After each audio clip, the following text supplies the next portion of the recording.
इसमें असीमित संभावनाएं हैं। सिर्फ मशरूम को पकड़ लिया जाए तो इसी में कैनिंग, पैकिंग, एक्सपोर्ट, पाउडर, इसके कैप्सूल भी बनते हैं। एक सेक्टर को पकड़ के चलें तो आप अरबों में जा सकते हैं। कितने किसान जुड़े आपके साथ? लगभग 1200, पूरे एफपीओ के टर्नओवर का, तो वो लगभग कितना होगा? लगभग 1.5 करोड़ के आसपास पहुंच गया है। लंदन से एमबीए की पढ़ाई और उसके बाद कुछ साल तक वहीं पर नौकरी, लेकिन उसके बाद वापसी रुख किया भारत की तरफ और अपने परिवार के बिजनेस में लग गए। ये भी रास नहीं आया तो रुख किया खेती किसानी की ओर।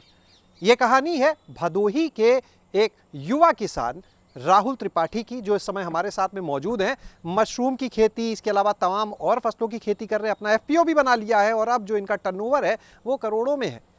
तो बात करते हैं राहुल त्रिपाठी से और जानते हैं कि आखिर ऐसा क्या हुआ जो उन्होंने खेती किसानी को चुना पढ़ाई के बाद में। राहुल जी, बहुत बहुत स्वागत है। जी नमस्कार।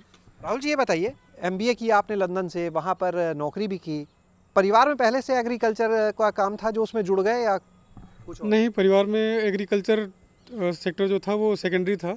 परिवार में फैमिली बिजनेस था एक्सपोर्ट का, तो एग्रीकल्चर से कहीं कहीं दूर दूर नाता नहीं था हमारा।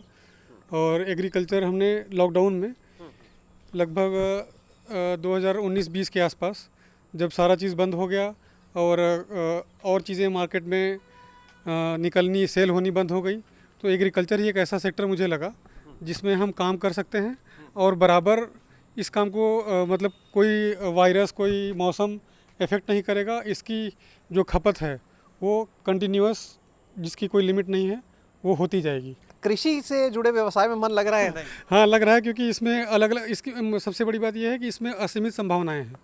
मतलब अगर आप एक सेक्टर को पकड़ लीजिए, जैसे मैं फॉर एग्जांपल आप मशरूम यहाँ पे देख रहे हैं, सिर्फ मशरूम को पकड़ लिया जाए तो इसी में कैनिंग, पैकिंग, एक्सपोर्ट, पाउडर, इसके कैप्सूल भी बनते हैं। मतलब इतना असीमित क्षेत्र है कि आप एक सेक्टर को पकड़ के चलें तो आप अरबों में जा सकते हैं। तो इस लिहाज से अगर देखा जाए तो मेरे ख्याल से बहुत अपॉर्चुनिटीज़ हैं और मतलब हमारे जैसे और युवाओं को इसमें आना चाहिए। कितने किसान जुड़े आपके साथ?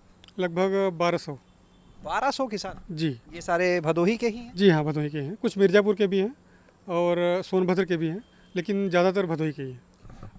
अभी जो आपका एफपीओ है, इसके माध्यम से आपने कहा प्रोसेसिंग का काम करते हैं, ये जो हम यूनिट देख रहे हैं ये क्या है, इसके बारे में बताएंगे दर्शकों को? ये एक ऑटोमेटिक सोलर ड्रायर है जिसमें हरी सब्जी जैसे प्याज हो गया और केला हो गया और मशरूम हो गया, ये मोरिंगा जैसे लीफ हो गई, कोई भी चीज़ हम इसमें सुखा सकते हैं। ये नेचुरली, इसकी सबसे अच्छी बात यह है कि इसके कोई भी न्यूट्रिएंट्स ड्राई करने से, गर्मी से नहीं जाएंगे। न कलर पे कोई इफेक्ट आएगा, न ही इसके न्यूट्रिएंट्स पे इफेक्ट आएगा।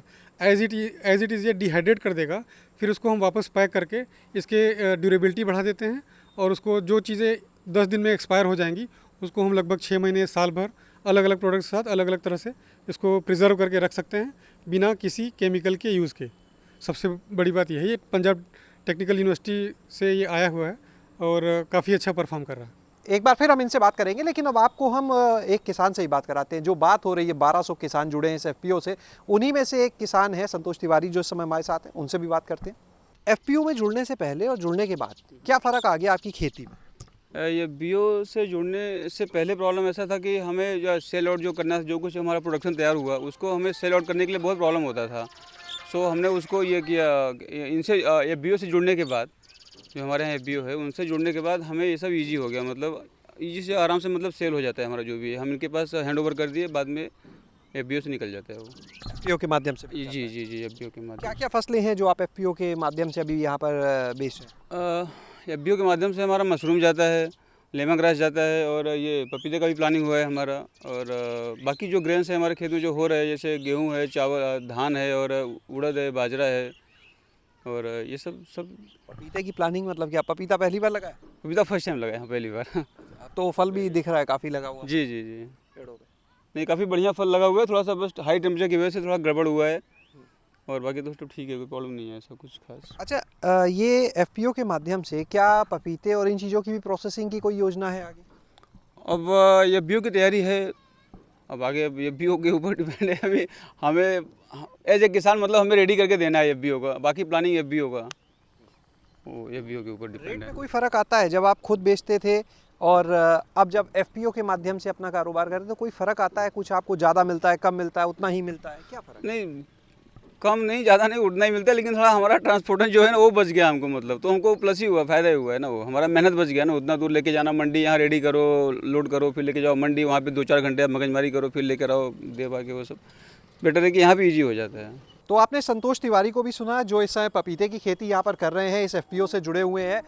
राहुल जी, एक चीज़ जानना चाहेंगे कि ये जो किसान इतने जुड़े हैं, अभी अगर हम बात करें वर्तमान में आपके पूरे एफपीओ के टर्नओवर का, तो वो लगभग कितना होगा? लगभग 1.5 करोड़ के आसपास पहुंच गया है और हम कोशिश कर रहे हैं कि इसको और आगे बढ़ाया जाए। एक्सपोर्ट में हमारा लाइसेंसिंग वगैरह सब कुछ हो चुकी है और हमने दुबई विज़िट भी किया था पर्सनल बेसिस पे। वहाँ जाके जो फल सब्जी मंडी है और जो इंपोर्ट सेक्टर है वहाँ पे पूरा विज़िट करके आया और एक्सपोर्ट की प्लानिंग चल रही है। तो जैसे हमें कुछ अपॉर्चुनिटीज़ मिलती हैं, थोड़ा पेमेंट के भी सिक्योरिटी के इश्यूज़ रहते हैं, अदरवाइज़ ऑर्डर तो हमको मिला था, अभी मैं भेज नहीं पाया।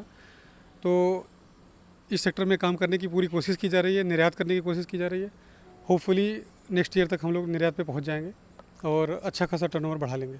राहुल जी, आपका जो ये एफपीओ है, ये एफपीओ किस मॉडल पे काम करता है? किस तरह से आप लोग काम करते हैं? क्या उत्पाद बनाते हैं? उसको कैसे और कहाँ बेचते हैं? जी, इसमें मेनली जो अगर मशरूम की बात की जाए तो जो भूमिहीन किसान हैं, जिनके पास ज़मीन नहीं है, उनकी आमदनी कैसे हो, तो या तो वो अचार मुरब्बा ये सब बनाएं या तो किसी और चीज़ में लगें। तो मशरूम सेक्टर से मैंने उनको जोड़ा, तो उसमें क्या है कि ये झोपड़ी लगा के छोटी छोटी, उसमें ये सितंबर से लेकर के मार्च तक मशरूम की खेती कर सकते हैं। तो वो उसकी खेती करते हैं, उसके बाद फिर वो ले आके हमारे इसी सोलर ड्रायर में सुखाते हैं, तो उनको हम ऑनलाइन पूरा पेमेंट करते हैं। वो हमारे इससे भी कंपनी से भी जुड़े हुए हैं और इंडिविजुअल बेसिस पे भी काम करते हैं।